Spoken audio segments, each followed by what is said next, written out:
Vođene pogrešnim narativom, neke priče su prosto loše napisane.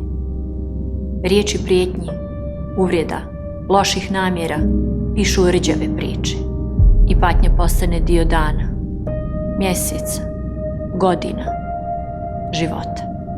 Zamislimo bolji svijet, svijet drugačijeg narativa, u kome se problemi rješavaju razgovorom, u kome nema modrica, ni vidljivih, ni nevidljivih. Zamislimo svijet bez stegnute šake, bez poniženja, u kome ne ćutimo kada imamo nešto da kažemo, govorimo jasno i glasno. Pišimo stranice takve priče, u kojoj je ljubav temelj naših početaka i krov naših završetaka.